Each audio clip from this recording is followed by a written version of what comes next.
সোমবার শ্রীনগরে অপারেশন মহাদেবের পেহেলগাঁও হামলার 3 জঙ্গিকেই খতম করেছে ভারতীয় সেনা। 24 ঘন্টার মাথায় সংসদে এমনটাই নিশ্চিতভাবে জানান অমিত শাহ। কেন্দ্রীয় স্বরাষ্ট্রমন্ত্রী জানান, নিহতদের ডেরা থেকে পেহেলগাঁওয়ে ব্যবহৃত অস্ত্রশস্ত্র মিলেছে। নিহতদের পরিচয়পত্র ইঙ্গিত করছে সেদিকেই। सुलेमान उर्फे फैजल जट, अफगान और जिब्रान। ऑपरेशन महादेव की शुरुआत 22 मई 2025 को जिन्होंने बैसरन घाटी में हमारे प्रवासियों को, नागरिकों को मारा था, ये तीनों आतंकवादी ये थे और तीनों मारे गए। সোমবার শ্রীনগরের দাচিগাম জঙ্গলে নিরাপত্তা রক্ষীদের গুলিতে মৃত্যু হয় 3 জঙ্গির। এই সামরিক অভিযানের নাম দেওয়া হয় অপারেশন মহাদেব। মঙ্গলবার অমিত শাহ জানান, এই সন্ত্রাসবাদীরা পেহেলগাঁওয়ের হামলার সঙ্গে যুক্ত ছিলেন। অপারেশন মহাদেবে ভারতীয় সেনাবাহিনী তাদের নিকেশ করেছে। হত 3 জঙ্গির নামও জানান শাহ। এই 3 জনকে খাবার জুগিয়ে সাহায্য করেছিল যে ব্যক্তি, তাকে আগেই আটক করা হয়েছিল, সেই নিহত জঙ্গিদের দেহ শনাক্ত করেছে। ऑपरेशन महादेव में सुलेमान उर्फे फैजल जट, अफगान और जिब्रान 3 आतंकवादी सेना, सीआरपीएफ और जम्मू कश्मीर पुलिस के संयुक्त अभियान में ऑपरेशन महादेव में मारे गए। ये जो सुलेमान है, ए श्रेणी का लश्कर तोयबा का कमांडर था। पहलगाम हमले में और गगनगिर आतंकी हमले में वो लिप्त था।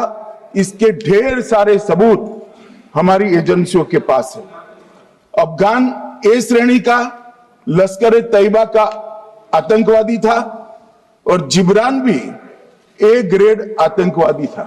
तो जब आतंकवादियों के शव श्रीनगर आए, इनसे पहचान कराई गई। 4 लोगों ने पहचान लिया, यही 3 लोग थे जिन्होंने पहलगांव में आतंकी घटना को, आतंकवादियों को पनाह देने वाले 2 स्थानीय लोगों को भी इस केस में पकड़ लिया गया। অপারেশন সিঁদুরের পরেও পেহেলগাঁও হামলায় যুক্ত জঙ্গিদের খোঁজ না মেলায় বারবার বিরোধীদের কটাক্ষের মুখে পড়ে বিজেপি সরকার। সোমবার 3 জঙ্গি নিকেশের পরেও কংগ্রেস সহ বিরোধী দলগুলি প্রশ্ন তোলে, এরাই কি পেহেলগাঁও হামলার 3 জঙ্গি? এরা যে পাকিস্তানি জঙ্গি, তার প্রমাণ কি? মঙ্গলবার বিরোধীদের নিশানা করেন শাহ। मान्यवर, मैं तो अपेक्षा करता था, मान्यवर मैं तो अपेक्षा करता था कि जब ये सूचना सुनेंगे पक्ष विपक्ष में खुशी की लहर दौड़ जाएगी, मगर ये स्याही पड़ गई इनके चेहरे। ये क्या है मान्यवर? किस तरह की पॉलिटिक्स? आतंकवादी मारे गए, आपको इसका भी आनंद नहीं है? শাহ জানান, জঙ্গিদের থেকে পেহেলগাঁও হামলায় ব্যবহার করা অস্ত্র উদ্ধার হয়েছে। পাকিস্তানি ভোটার আইডি নাম্বার মিলেছে, তাদের কাছে মিলেছে পাকিস্তানি চকলেট। এছাড়াও হত 3 জঙ্গি যে পেহেলগাঁওয়ে সন্ত্রাসবাদী হামলার সঙ্গে যুক্ত ছিল, সেই বিষয়ে নিশ্চিত হতে ফরেন্সিক পরীক্ষা করানো হয়। जब ये कल आतंकवादी मारे गए, इनकी 3 राइफलें पकड़ी गई। एक M9 अमेरिकन राइफल थी और 2 AK-47 राइफल थी। जो कारतूस मिले थे वो भी M9 और AK-47 के भी थे, मगर हमने इससे भी संतोष नहीं माना। ये राइफलों को एक विशिष्ट विमान के द्वारा कल रात को 12 बजे चंडीगढ़ पहुंचा गया और पूरी रात फायरिंग कर इसके भी खाली खोखे जनरेट किए गए। 2 खोखों का मिलान किया गया, राइफल की नाली और निकले हुए खोखों का भी मिलान हो गया। तब ये तय हो गया कि इन्हीं 3 राइफलों से हमारे निर्दोष नागरिक पास प्रूफ है, वो भी मैं सदन के सामने रखना चाहता हूं कि ये तीनों पाकिस्तानी थे। 3 में से 2 के पाकिस्तान के वोटर नंबर भी आज हमारे पास उपलब्ध है। इनके पास से जो चॉकलेटें मिली हैं, वो चॉकलेटें ढोक में से मिली, वो भी पाकिस्तान की बनाई हुई चॉकलेट है। मान्यवर, গত 22 এপ্রিল পেহেলগাঁও হামলায় মৃত্যু হয়েছিল ভারতের 25 জন পর্যটক ও এক স্থানীয় নাগরিকের।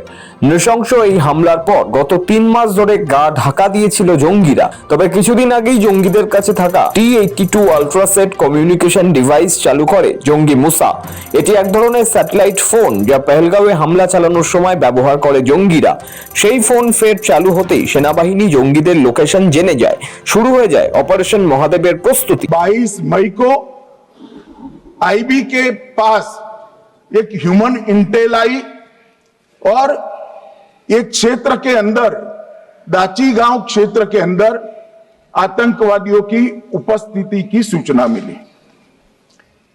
आईबी और सेना द्वारा दाची गांव क्षेत्र में अल्ट्रा सिग्नल कैप्चर करने के लिए जो इंस्ट्रूमेंट हमारी एजेंसियों ने बनाए हैं, इसके द्वारा इस सूचना को पुख्ता करने के लिए मई से 22 जुलाई तक लगातार प्रयास किए। हमें सफलता मिली। सेंसर्स के माध्यम से आतंकवादी होने की पुष्टि मिल गई। तब 4 पैरा जो हमारी सेना का एक हिस्सा है, उसकी नेतृत्व में 4 पैरा के जवान, सीआरपीएफ के जवान और जम्मू कश्मीर पुलिस के जवान मान्यवर एक साथ ये आतंकवादियों को घेरने का काम किया।